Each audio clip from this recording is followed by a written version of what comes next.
Dans le cadre des cours Horizon de l'Islam, nous vous présentons la cassette numéro 6, le rang, versets 1 à 12, de la collection Commentaires du Coran. أعوذ بالله من الشيطان الرجيم بسم الله الرحمن الرحيم والصلاة والسلام على أشرف المرسلين سيدنا محمد وعلى آله وصحبه أجمعين ونعوذ بالله من شرور أنفسنا ومن سيئات أعمالنا من يهد الله فهو المهتد ومن يضلل فلن تجد له وليا مرشدا ونشهد أن لا إله إلا الله وحده لا شريك له ونشهد أن محمدا عبده ورسوله. أيها الأخوة وأيها الأخوات أحييكم بتحية الإسلام السلام عليكم ورحمة الله وبركاته. Bien, nous allons commencer ce cours, ce séminaire avec une sourate qui est une sourate importante, connue et qui, nous pourrions dire en guise d'introduction, se réfère à l'épreuve en même temps qu'elle se réfère à la façon dont nous sommes, dont nous nous comportons, dont les musulmans et les compagnons du prophète sallallahu alayhi wa sallam se sont comportés et ont fait face aux épreuves qui étaient celles à leur époque de la lutte contre ceux qui les agressaient et qui ne reconnaissaient pas la réalité de l'islam. Et donc nous avons ici une sourate qui fait référence à non seulement au comportement que nous pouvons avoir par rapport à l'adversité, mais également à ce lien qu'il doit y avoir entre ce que nous disons et ce que nous faisons, entre ce qui est apparent de notre personne, mais en même temps, tout au fond, au cœur et dans le creuset de notre cœur, ce qui est la foi et ce qui est la fidélité que nous devons trouver dans une sincérité de la foi. Et en d'autres termes, on va s'apercevoir que face à l'épreuve, ce qui est l'apparent, c'est la bonne ou la mauvaise compréhension de la foi, la bonne ou la mauvaise compréhension des exigences de la foi. Et nous allons pouvoir, au fil des versets qui sont les suivants, de Surat al-Saf, la sourate 61 du Coran, percevoir ceci. Alors, en général, quand on commence cette sourate, on s'arrête rarement au premier verset. Et pourtant, je crois que, comme rien n'est dû au hasard dans ce Coran, il faut s'y arrêter. Ba'da'ouz billahi minash shaytanir rajim, bismillahir rahmanir rahim. Sabbaha lillahi ma fis samawati wa ma fil ard, wa huwa al-azizul hakim. Tout ce qui est dans les cieux et sur la terre chante la gloire ou proclame la gloire de Dieu, et il est certes le puissant et le sage. Dans la dimension ici du temps, yusabbahu ou sabbaha, qui est plutôt dans l'ordre du passé, il y a une dimension très importante, parce que immédiatement on serait entraîné à voir ce qui nous concerne. Ya ayyuhalladhina amanu, qui vient dans le deuxième verset. Mais il y a ce premier verset qui est finalement la clé de tout le reste. Ô vous qui portez la foi, ô vous qui vous approchez de Dieu, au moment même de l'épreuve, n'oubliez jamais que tout ce qui est autour de vous reconnaît le maître de l'épreuve, que tout ce qui est autour de vous glorifie la présence au-delà de chaque élément du Créateur des éléments. Et c'est fondamental. Le jour où l'on fait face à une épreuve qui oublie la spiritualité de son cœur et la spiritualité de tous les éléments, a tout oublié. Et si avant de parler de l'épreuve et de vous qui dites ce que vous ne faites pas, observez autour de vous ce qui est en permanence la manifestation naturelle et sincère de la présence du Créateur. Sabbaha lillahi ma fis samawati wa ma fil ard. Cette louange perpétuelle, éternelle, sincère et harmonieuse, elle est l'expression de l'harmonie. Et tout ce qui va être dit sur l'homme tout de suite maintenant, c'est l'expression de la disharmonie. Tu dis ce que tu ne fais pas, alors que le monde te montre en permanence qu'au-delà de ce qu'il est en harmonie avec le Créateur de ce qu'il est. Cette dimension du premier verset qui vous met immédiatement dans une dimension de spiritualité. Sans la spiritualité, tu ne comprends pas l'épreuve. Tu penses qu'elle est injustice, tu penses qu'elle est blessure, tu penses qu'elle est fracture, tu penses qu'elle est oubli. Allah subhanahu wa ta'ala, Dieu te rappelle qu'avant d'être quelque chose à la solde de ton interprétation, n'oublie pas de l'insérer dans la reconnaissance du Très-Haut, dans la reconnaissance de celui qui est. Alors dès que l'on a compris ça, on peut entrer immédiatement dans la deuxième dimension, celle justement qui est la dimension de l'homme, la dimension de ce cheminement dans la sincérité face à l'épreuve. Alors, il y avait quelques compagnons qui disaient لَوْ نَعْلَمُ أَيَّ الْعَمَلِ أَحَبُّ إِلَى اللَّهِ تَعَالَى لَعَمَلْنَاهُ. Si nous avions su, si nous savions quel est le meilleur, ce que Dieu préfère comme acte, nous l'aurions fait. Et il disait ceci, et plus tard, lorsque Uhud, dont nous avons déjà parlé dans ce séminaire, viendra, l'épreuve de la guerre, l'épreuve de la résistance face à l'agression, ils fuiront ou ne feront pas pour certains ce qu'ils disaient qu'ils allaient faire. D'autres mufassiroun disent c'est un verset qui a à voir avec l'hypocrisie, ceux qui disent et qui ne font pas ce qu'ils disent. Et d'autres encore mettent en évidence le fait que, à partir de ce verset, ou des versets qui vont venir, il y a la compréhension pour le musulman, pour la musulmane, que quand tu dis quelque chose, tu es dans l'obligation de t'y tenir. Ça veut dire la fidélité au pacte qui est celui de l'expression et de la parole. Alors, nous avons comme vous l'avez dans votre plan, les deux versets qui suivent, le verset 2 et le verset 3. Ya ayyuhalladhina amanu lima taquluna ma la taf'alun kabura maqtan 'inda Allahi an taqulu ma la taf'alun. Ô vous qui portez la foi, pourquoi dites-vous ce que vous ne faites pas? C'est une énormité auprès de Dieu de dire ce que vous ne faites pas. Alors à partir de cette dimension-là, ceux qui avaient dit, si nous savions, les compagnons du prophète, pas nous aujourd'hui, éloignés de cette dimension de la sincérité première, de cette présence qu'ils avaient avec le prophète, eh bien, ils avaient parlé et ils ne faisaient pas, pour certains d'entre eux, ce qu'ils disaient. D'aucuns étaient hypocrites, d'autres étaient peut-être affaiblis, d'autres peut-être parlaient sans considération. Et c'est bien ces trois dimensions qui sont importantes. Parler sans considération, je ferai, ou donner une promesse.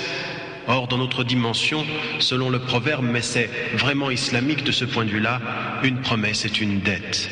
Raison pour laquelle il faut se méfier des promesses légères et que pour ceux qui sont en permanence avec Allah subhanahu wa ta'ala, ils savent que la promesse est lourde.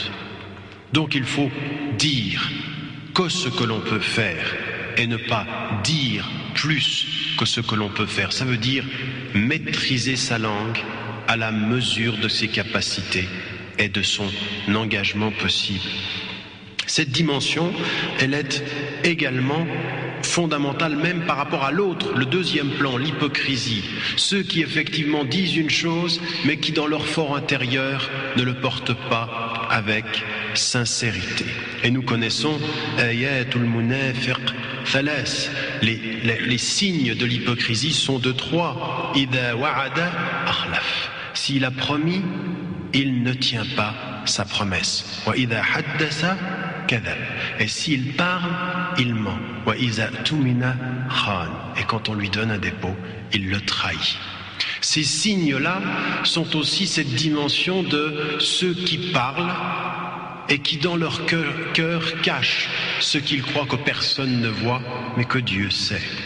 Et donc, là également, une grande compréhension doit être la nôtre par rapport à ce cheminement que chacun d'entre nous, femmes et hommes, essaye d'avoir par rapport à Allah subhanahu wa ta'ala. Et c'est dans les petits signes qu'on voit les grands cœurs. Celui qui sait maîtriser sa langue à l'endroit où il ne dit pas « je ferai » sans faire, mais qui préfère le silence à parler sur le vide, à parler sans pouvoir établir la réalité de son action dans le quotidien. Cette dimension-là est également celle que les savants ont dit par rapport à quand on a appliqué un pacte oralement, on doit s'y tenir.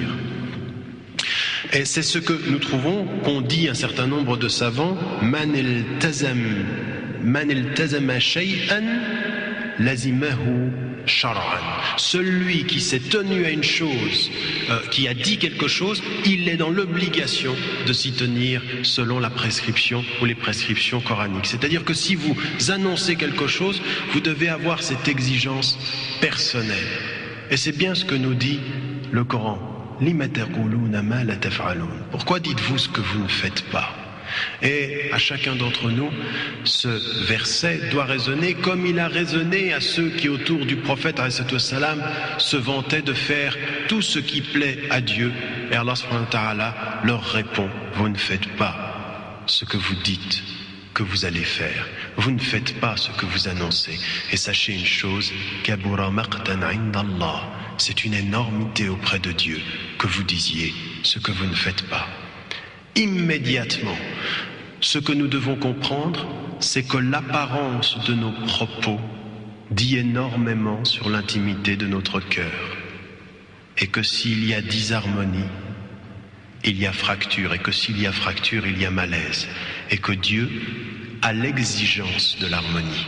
Cette harmonie qu'il y a entre ce que ton cœur peut et que ce que ta langue dit est le cheminement premier de celui qui essaye d'être avec Allah subhanahu wa ta'ala dans les petits détails.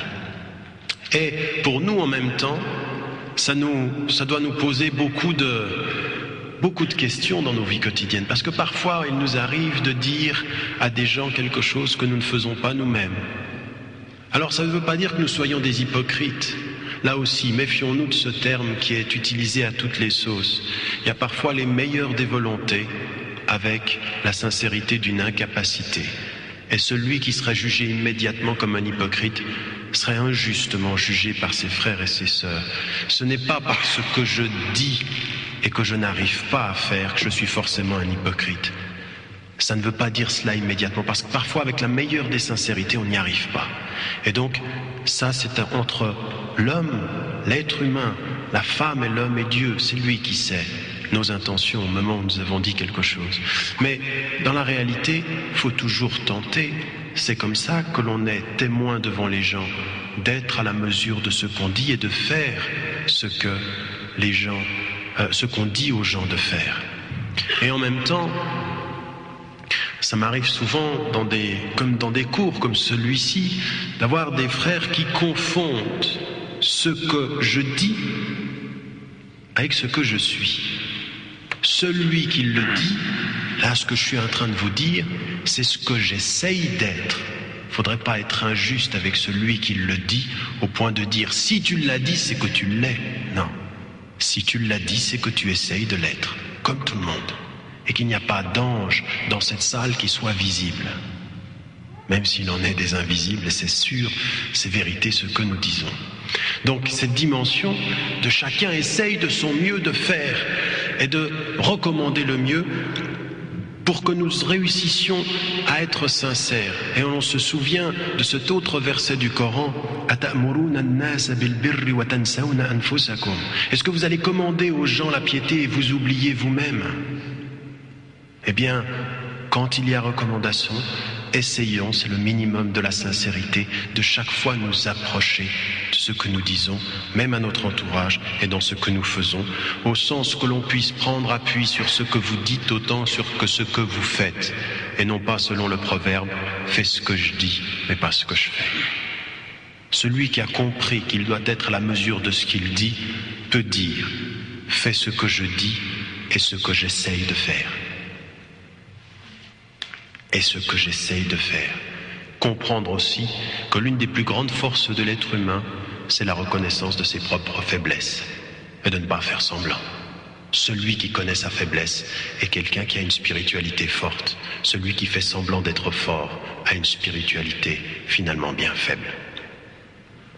cette dimension des versets 2 et 3 ici, et qui nous mettent en évidence ce cheminement. Vous savez que certains savants, tout de suite après la mort du prophète, sallallahu alayhi wa sallam, refusaient de parler sur la base de ce verset.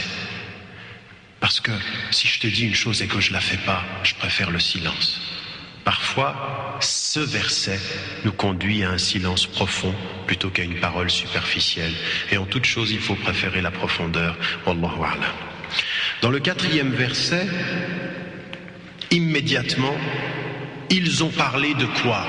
Ils ont parlé, si nous savions ce qui était la meilleure des choses à faire, nous l'aurions faite. Or, il se trouve qu'à ce moment-là, l'une des choses qui est demandée, c'est une soura qui est une soura madaniya, c'est-à-dire qu'elle est à Médine. L'une des choses qui est demandée, même si quelques-uns ont dit que c'était Makkiya, la majorité des savants disent qu'elle est Madaniya, c'est-à-dire qu'elle a été révélée à Médine. Et que l'une des choses qui est essentielle à Médine, comme nous l'avons pu le voir dans les autres cours concernant la vie du prophète, c'est la résistance à l'agression. Et donc c'est ici la lutte, admettre qu'il faille à un moment donné, en désespoir de cause pour préserver sa religion, eh bien entrer dans un combat qui sera ici un combat armé. Et c'est là aussi que l'épreuve est mise à rude épreuve. Et donc ce qui apparaît ici, c'est immédiatement, si vous saviez ce qu'est le meilleur des actes, ou la meilleure des actions auprès de Dieu, vous la feriez? Eh bien Allah subhanahu wa ta'ala répond: Inna Allah yuhibbu alladhina yuqatiluna fi sabilihi saffan ka'annahum bunyanun marsus. Dieu, certes, aime ceux qui luttent dans sa voie en rang serré, comme s'ils étaient un mur fortifié. Et donc, Allah subhanahu wa ta'ala met cette formule, ce verset, comme une réponse. Dieu, ce qu'il aime, c'est le rang serré et c'est le mur fortifié dans le combat. Alors à ce moment-là, quel est ce combat? C'est un combat effectivement qui est une résistance armée à l'agression armée.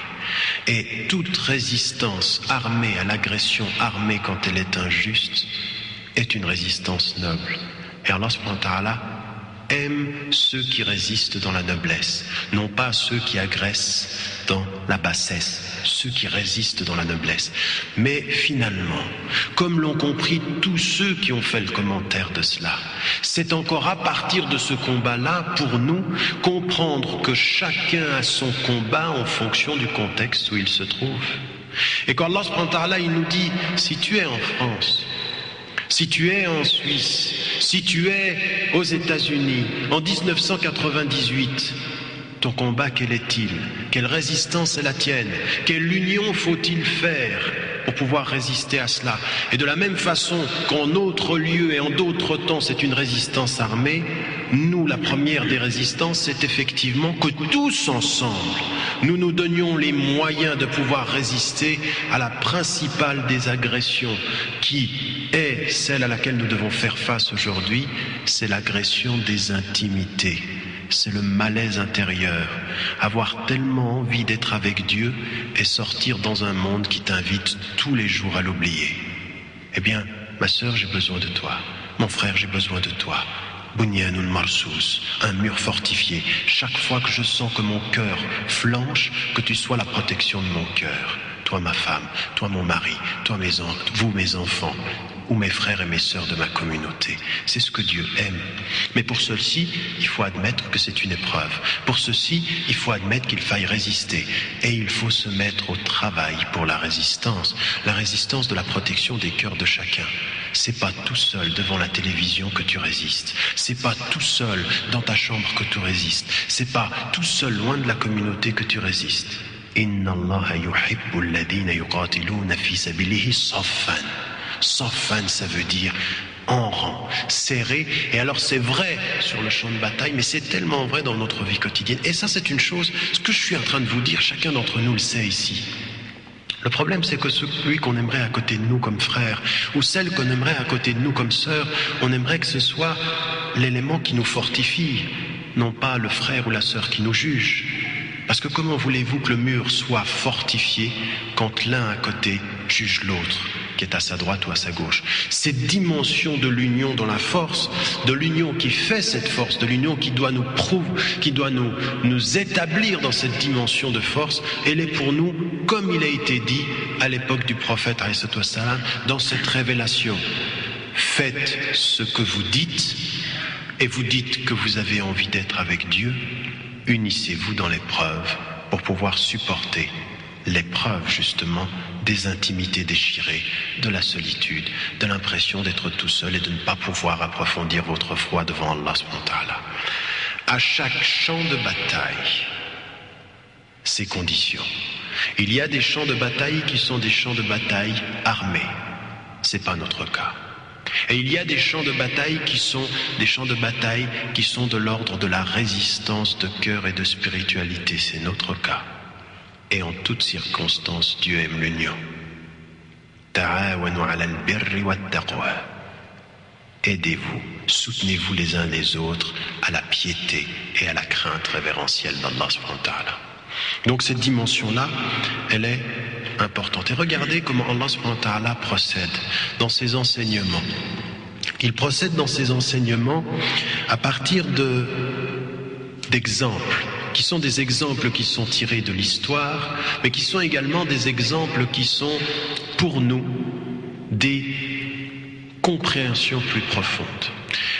Au prophète, alayhi wassalam, et à l'ensemble de ses compagnons, Allah subhanahu wa ta'ala révèle un Coran qui est un Coran qui guide. Il leur dit l'épreuve, et il leur dit la peine, et il leur dit la résistance, et il leur donne des exemples dans l'histoire. C'est l'exemple de Moussa alayhi salam, Moïse, c'est l'exemple de Isa alayhi salam, Jésus, et c'est l'exemple de tous les autres que vous connaissez dans le Coran. Il leur donne des exemples pour leur dire: ce que vous vivez fut déjà vécu. Ce que vous trouvez comme peine fut la peine de ceux qui vous ont précédés. Et il en est qui vous ont précédés, qui ont peiné, pleuré, résisté et confirmé leur foi. Et bien de la même façon que ceci parle au prophète et à l'ensemble de ses compagnons, ça doit nous parler à nous. De comprendre que l'histoire de ceux qui portent la foi est l'histoire de la résistance, est l'histoire de l'union, et que dans toutes les circonstances, face à l'épreuve, l'union et la détermination sont incontournables, mais la détermination. Et regardez quelle fut la détermination de Moussa alayhi salam.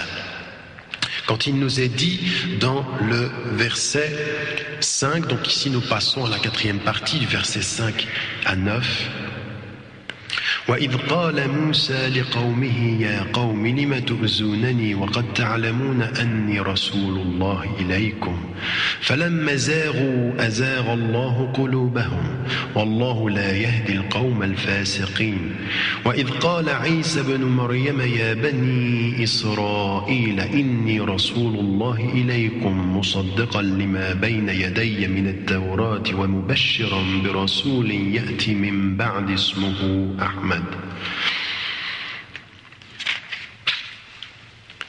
فلما جاءهم بالبينات قالوا هذا سحر مبين ومن أظلم ممن افترى على الله الكذب وهو يدعى إلى الإسلام والله لا يهدي القوم الظالمين يريدون ليطفئوا نور الله بأفواههم والله متم نوره ولو كره الكافرون هو الذي أرسل رسوله بالهدى ودين الحق ليظهره على الدين كله ولو كره المشركون.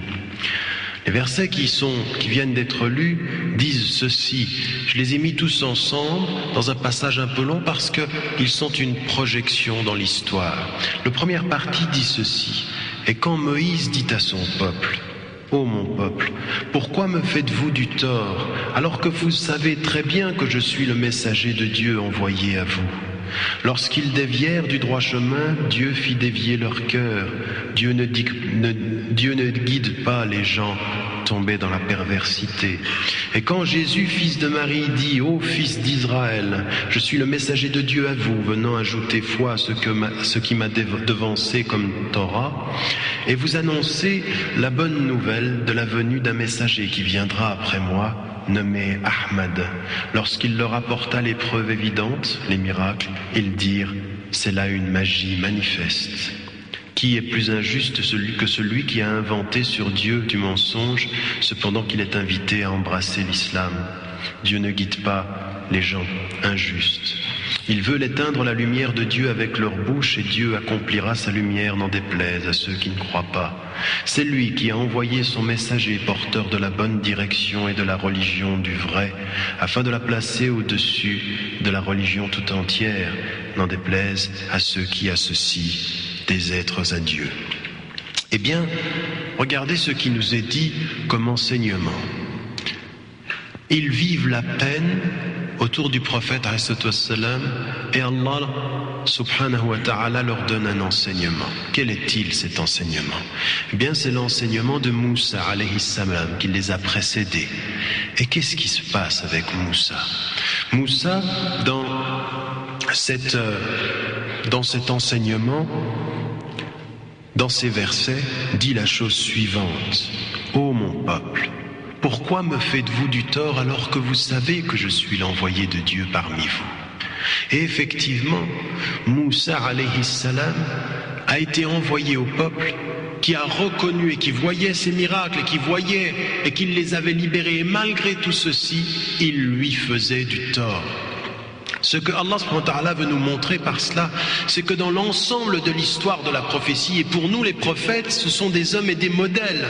Ce sont des modèles par leur foi, des modèles par leur détermination, des modèles par leur résistance et des modèles par leur espoir. Les 4 dimensions qui sont fondamentales pour nous: ta foi, ta détermination, ta résistance et tes espoirs. Et quand Allah subhanahu wa ta'ala nous parle de ce qui fut avant, c'est pour nous dire: regardez Moussa, ce qu'il a eu à vivre, alayhi salam.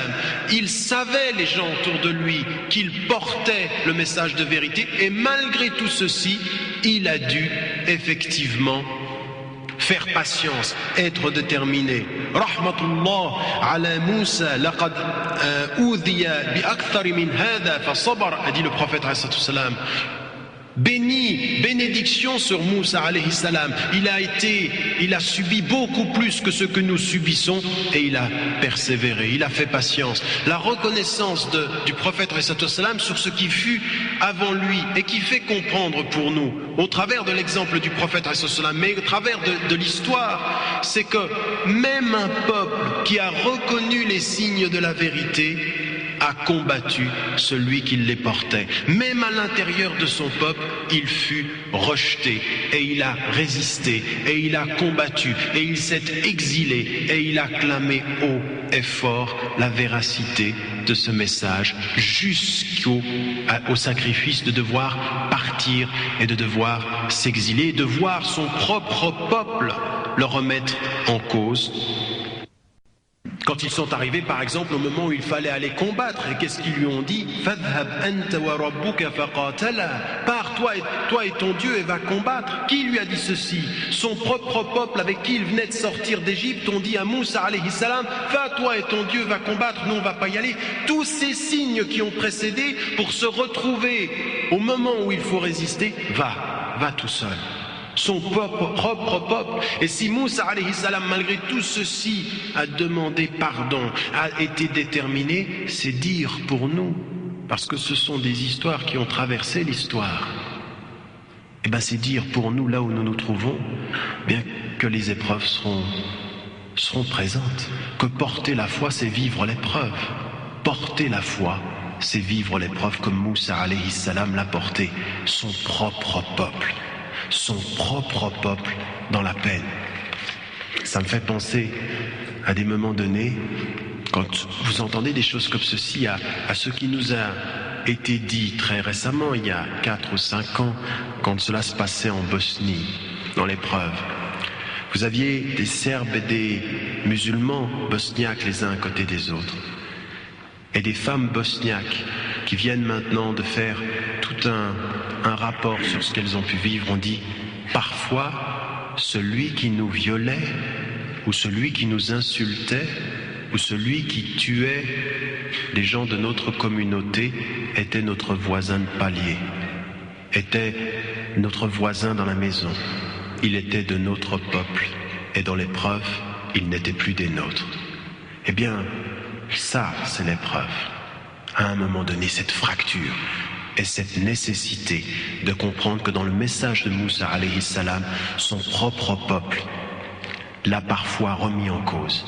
Et quand ils ont, par cette négation, dévié, c'est-à-dire, ils ont dévié de la voie, Dieu a augmenté leur distance. Peu sincères, peu enclins justement à la reconnaissance de cette sincérité, et bien ce qui se passe ici, c'est effectivement la dimension de Allah subhanahu wa ta'ala fait dévier davantage ceux qui ne reconnaissent pas sincèrement, ceux qui sont dans l'hypocrisie finalement et dans la non-reconnaissance de la véracité, qui voient la vérité et la combattent pourtant. Et Dieu ne guide pas le peuple qui est sous l'emprise de la perversité. Deuxième exemple, c'est celui de Isa alayhi salam, de Jésus, qui vient également et qui vient confirmer ce qui était avant lui et qui vient en même temps, comme on l'a vu ici, annoncer la venue d'un envoyé qui viendra après, Ismuhu Ahmad. Alors, il vient annoncer cette dimension et lui aussi a subi de la même façon l'épreuve. Il a subi, malgré les miracles, malgré l'ensemble de ce avec quoi il est venu, la négation de ceux qui l'entouraient, la non-reconnaissance. Et d'abord d'une partie du peuple juif qui ne voyait pas en lui le Messie et en même temps l'épreuve de la persécution. Et c'est le deuxième exemple qui est mis en évidence. Allah subhanahu wa ta'ala nous dit, il aime ceux qui sont en rang serré et qui luttent. Mais il n'y a pas eu dans l'histoire quelqu'un qui soit venu, ou avec la foi, ou avec la volonté d'être dans le droit chemin, qui refuse l'injuste, qui refuse l'exploitation, qui dit il n'y a qu'un Dieu et je veux le servir, qui ne subisse le poids de l'épreuve, le poids de l'adversité et le poids de l'insulte. Donc il y a, et même pour nous, à des moments donnés, certains sont étonnés de voir autour d'eux, que ce soit dans la société française ou dans la société européenne, parfois un rejet comme ceci, une manifestation extrêmement agressive à l'endroit de celui qui dit Dieu. Pas seulement le musulman. Aujourd'hui, ça se concentre sur l'islam pour plein de raisons.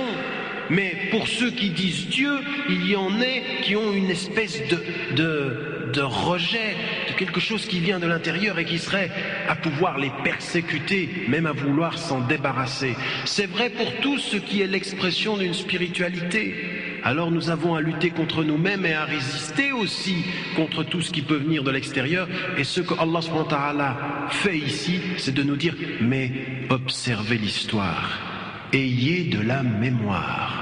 Une mémoire longue, c'est remonté jusqu'à Moussa ici, par exemple, alayhi salam, et une mémoire un peu plus courte, c'est remonté dans l'histoire plus récente. Et qui a de la mémoire alimente et enracine sa foi. Ce qui enracine la foi, c'est la mémoire.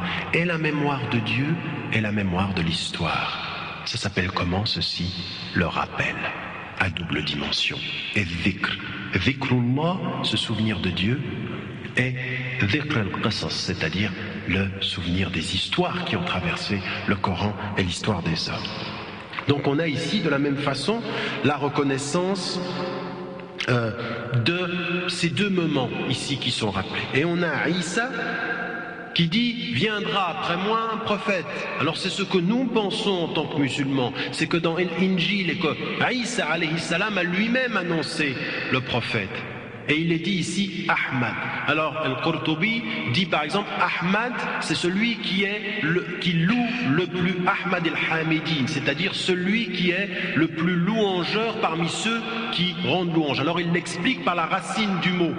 D'autres vont l'expliquer, d'autres savants du tafsir vont l'expliquer par le fait que le prophète a dit j'ai plusieurs noms, Muhammad, Ahmad, et d'autres encore, El-Mahi, El-Aqib, tous d'autres noms qui sont les noms du prophète et il dit, je m'appelle comme ceci. Dans plusieurs hadiths authentiques, il est rapporté qu'il a lui-même explicité le fait qu'il avait plusieurs noms et qu'ils étaient, et dans ceux-ci évidemment, il y a le nom Ahmad qui est de la même racine que Muhammad.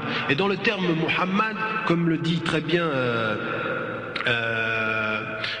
Al-Qurtubi dit une chose, Al-Muhammad alladhi humida marratan wa marra, c'est-à-dire ba'da marra, c'est-à-dire il dit celui qui Al-Muhammad, c'est-à-dire celui qui louange au sens de la racine de Muhammad, c'est celui qui exprime la louange à plusieurs, de façon multipliée, marratan ba'da marra, c'est-à-dire les unes à la suite des autres. Et ça met en évidence le renvoi à la racine Ahmad au sens de celui qui est dans le superlatif, celui qui louange davantage que les autres. Donc cette reconnaissance-là, pour nous, elle est évidente d'une histoire qui est venue. Quand il est venu justement avec ce qui étaient les choses, les évidences, eh bien ils ont dit: ceci est une magie manifeste, c'est c'est-à-dire une magie qui est évidente. Ils n'y crurent pas. Alors certains disent c'est quand Isa alayhi salam est venu qu'ils n'y crurent pas, d'autres disent c'est quand Ahmad, le Ahmad du Coran, Muhammad ibn Abdillah sallallahu alayhi wa sallam, qui est venu et qu'on n'a pas cru. Les deux histoires ici mettent en évidence fondamentalement le fait de cette épreuve continuer au travers de l'histoire et que nous devons reconnaître comme étant, si vous voulez, la constante de cette épreuve. Alors, autant tout à l'heure, il nous avait été mis en évidence le fait qu'il fallait, de ce point de vue-là, reconnaître la dimension de l'union. Eh bien, là, ici, dans cette dimension, ce qu'il faut reconnaître, c'est la dimension de la détermination. Union et détermination. La détermination qui est celle de Isa, qui est alayhi salam, et qui fut celle également de Moussa alayhi salam dans l'histoire.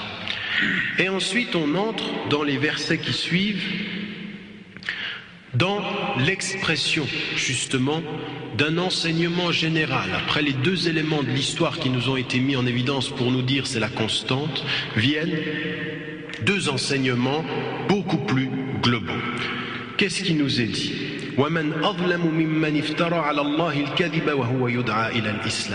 Quel est le plus injuste que celui qui ment sur Dieu alors qu'il est appelé à la soumission? Alors ici, l'islam, c'est tout à la fois la religion, mais c'est l'acte de foi. C'est l'acte de foi de la reconnaissance du Dieu créateur. Ce qu'ont fait tous ceux qui ont précédé le prophète et qu'a fait le prophète pour les confirmer, il a appelé à ce message unique. Le même en islam qui a traversé les âges. Il n'y a qu'un Dieu, reconnaissez-le, servez-le. Et c'est le sens du mot islam. Soumission dans le sens reconnaissance du Créateur. Et qui est celui qui est le plus injuste? En fait, ce qui nous est dit ici, c'est que c'est une injustice, la non-reconnaissance. C'est qu'en fait, il y a tout dans les horizons.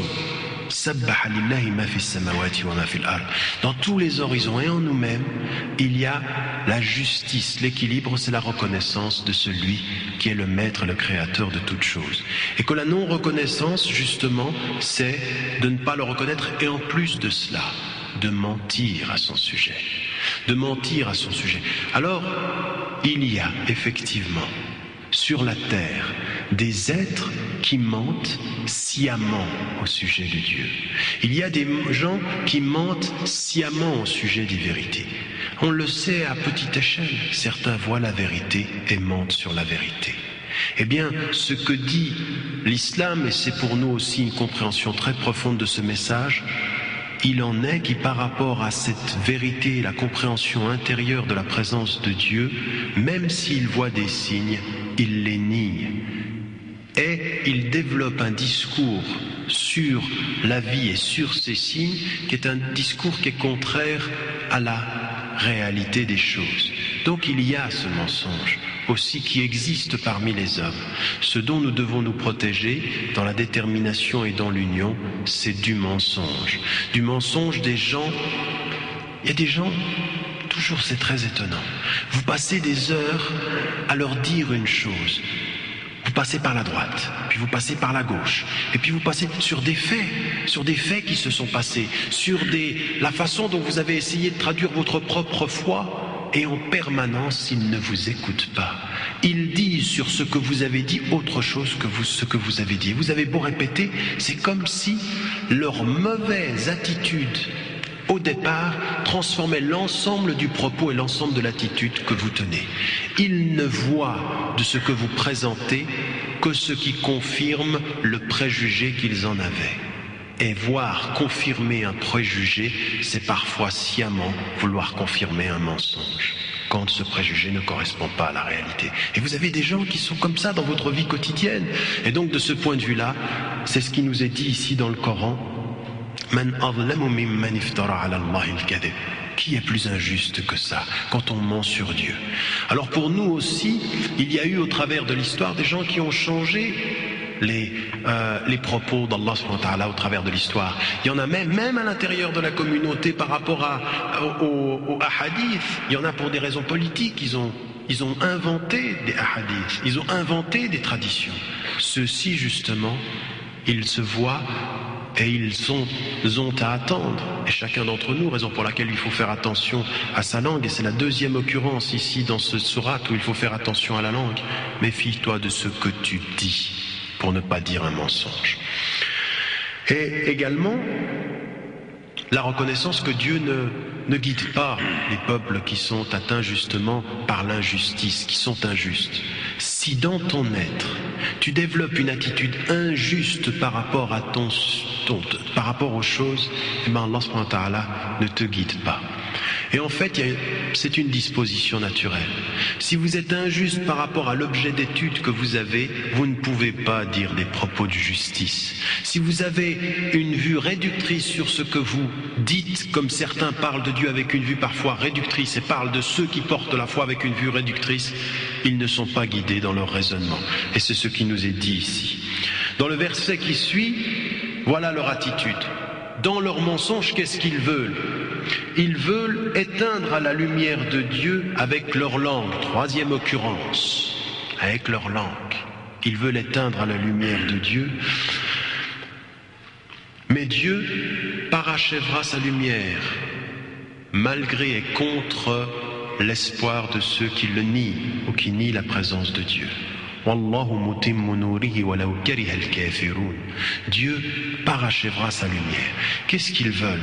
Avec leurs propos, effectivement, ce qu'ils veulent. Alors, et Nour ici, certains ont dit c'est l'islam lui-même, d'autres ont dit c'est le Coran, c'est le Coran, d'autres l'ont interprété comme Muhammad ibn Abdillah sallallahu alayhi wa sallam, d'autres ont dit ce sont les preuves de Dieu, Hujajullah, d'autres ont dit effectivement c'est une image qui veut mettre en évidence que la vérité c'est comme le soleil, c'est comme de la lumière et qu'on ne l'éteint pas, quoi que l'on fasse avec sa langue.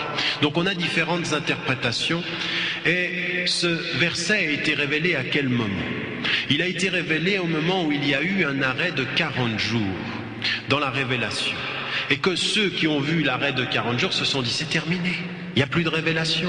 Il ne dit plus qu'il a des révélations, c'est terminé, son inspiration s'est terminée, en particulier Ka'b ibn al-Ashraf a mis ceci en évidence, appelant les gens autour, en particulier les hypocrites, en disant regardez, c'est terminé, il n'y a plus de révélation. Comme si la révélation s'était coupée et qu'ils auraient aimé, eux, c'était leur souhait intérieur de voir cette révélation s'arrêter. Eh bien, ils veulent que cette révélation s'arrête, que cette révélation cesse, ils veulent éteindre la vérité de la religion. Et regardez, c'est la quatrième dimension dont je vous ai parlé tout à l'heure.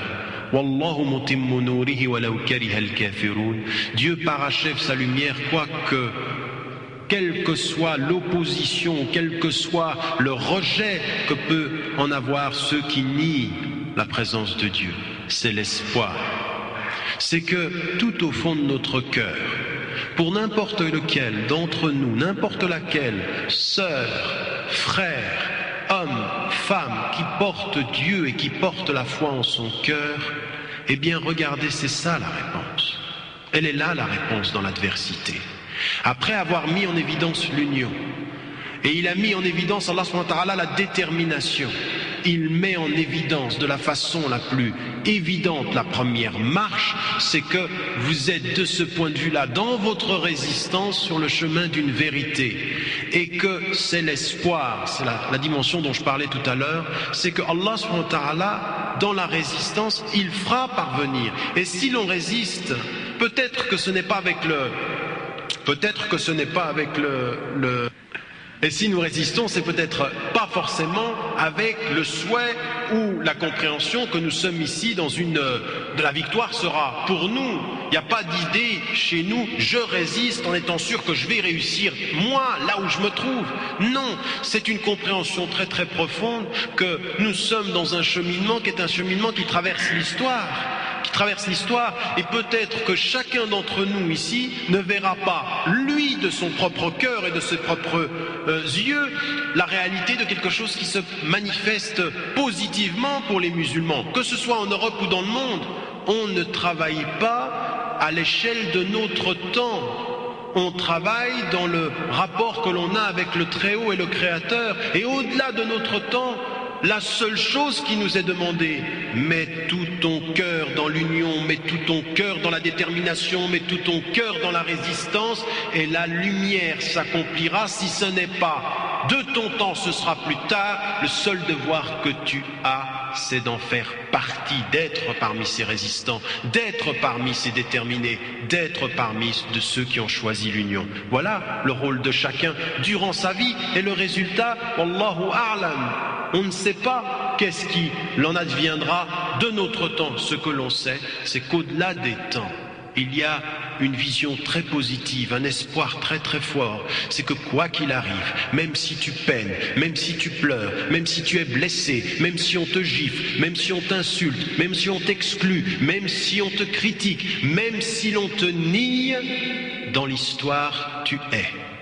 Et dans l'histoire tu seras reconnu.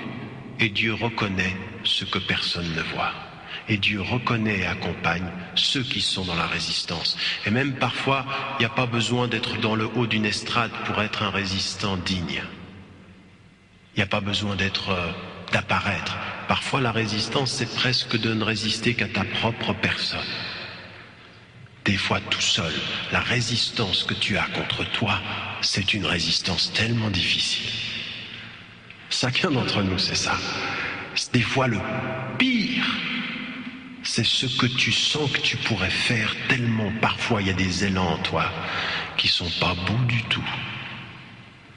Puis ensuite, il y a le reste. Toi, autour de toi, plus autour de toi, dans ta société, plus généralement. Cette dimension, elle est vraiment celle-ci. C'est qu'ils veulent éteindre et ils n'y arriveront jamais.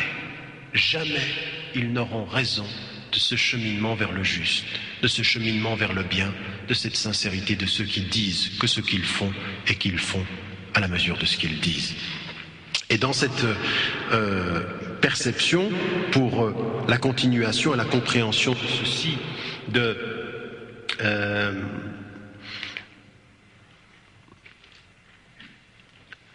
ce que Allah subhanahu wa ta'ala a voulu, il nous donne la réponse. Après avoir demandé quelle était la meilleure des résistances et de nous avoir inscrit le chemin, il nous dit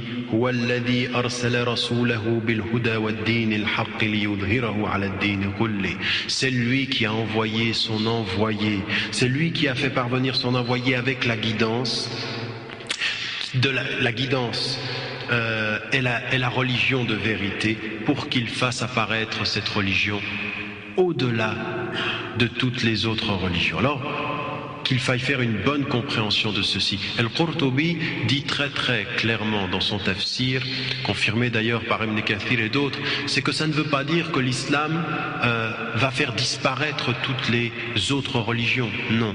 La vérité de cette religion et la continuation de cette religion par rapport aux êtres va apparaître historiquement.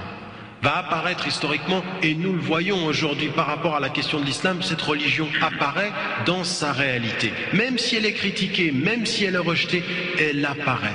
Non pas pas en niant toutes les autres, dans le respect de toutes les autres, mais elle apparaît dans la droite ligne de la compréhension aussi, au-delà de ce que sont et le judaïsme et le christianisme des religions révélées. La réalité de l'islam apparaît comme étant une religion qui a un rôle historique, un fondement fondamental dans l'histoire tout entière. Et là, ce n'est pas la négation des autres. Ce qui est pour nous le chemin vers la vérité, c'est au moment où Isa alayhi salam viendra et que là alors ce sera, là, à la fin des temps, la réalité de l'islam souverain.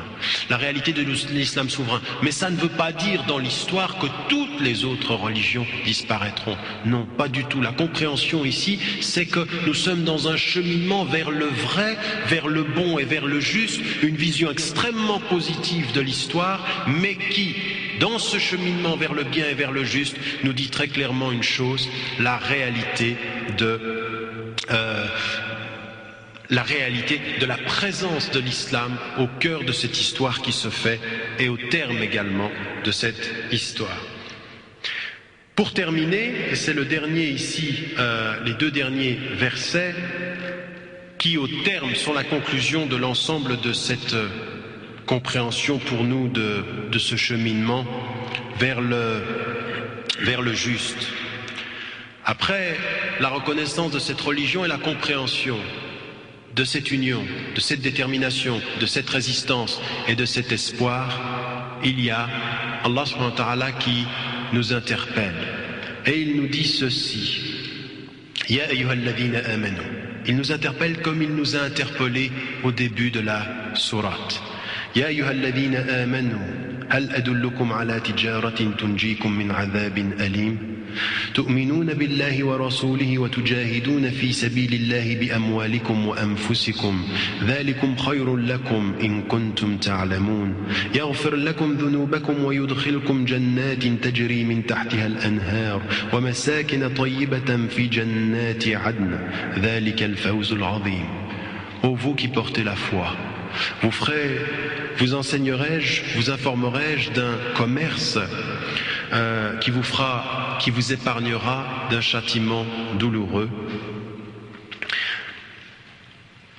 Vous croirez en Dieu et en son envoyé. Vous lutterez dans sa voie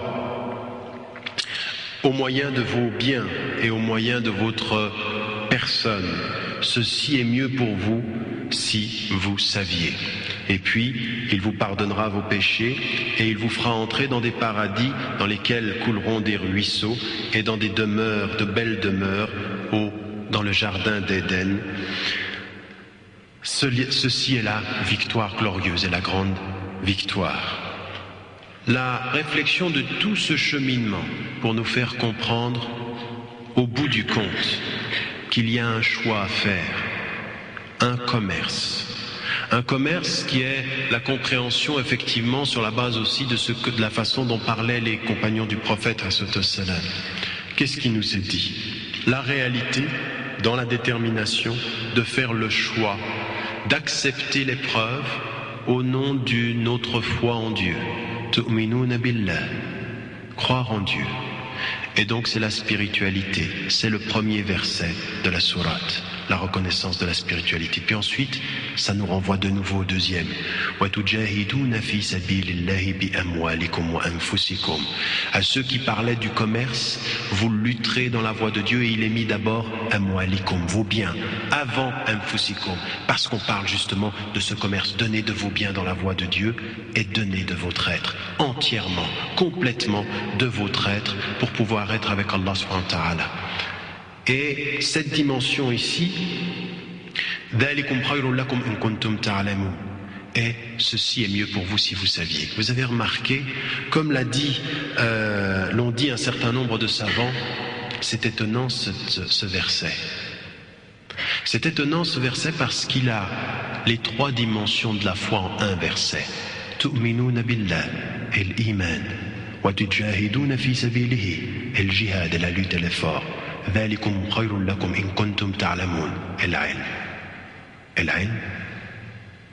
et le jihad au sens de l'effort, wal iman, les trois piliers de l'islam. La dimension totale est dans ce verset-là. apprenez-le ce verset. Tout y est. Si vous voulez le paradis, si vous voulez le pardon, si vous voulez le jardin le plus élevé parmi tous les jardins, au-delà de tous les jardins que vous pouvez imaginer dans votre être et dans votre conscience, rappelez-vous simplement que c'est cette dimension-là de la détermination, mais la foi d'abord. Et la détermination, c'est lutter avec ses biens, et lutter avec son cœur et son être dans la voie de Dieu, et il pardonne les péchés, et il nous fait entrer dans les jardins les plus élevés. Comment ne pas s'arrêter à ce moment de la conclusion de ce verset, As-Saff, le rang, à se souvenir d'une seule chose, les 4 dimensions essentielles du modèle de la prophétie. Ils ont cru de tout leur cœur, ils étaient déterminés de tout leur être, ils ont résisté de leur corps et de leur argent, et ils ont espéré au-delà de tout espoir. Et ces versets que nous venons d'avoir nous disent ceci. Développe au plus profond de ton cœur une foi qui soit une foi qui maîtrise ta langue, mais qui illumine ton cœur. Sois déterminé dans l'union avec tes frères et tes sœurs, et sache qu'à chacun d'entre nous, ô qu'il soit, il y a un champ de résistance et un champ de bataille. C'est parfois son propre cœur, c'est parfois les gens à l'extérieur. Eh bien, ou les propos, ou une société qui a des problèmes de marginalisation et d'exclusion. La 3e des dimensions, c'est cette résistance perpétuelle qui doit être celle qui renforce notre foi. Et finalement, il n'y a pas à désespérer, il n'y a pas à déprimer, il n'y a pas à se renfermer. Wallahu mutimmu nurihi walau kariha al-kafirun. La lumière sera parachevée, quoi que n'importe qui sur cette terre fasse. L'histoire retourne à lui, comme chacun d'entre nous vient de lui et retourne à lui dans sa petite vie. Wallahu a'lam. Assalamu alaikum wa rahmatullah. C'est la fin de la première partie.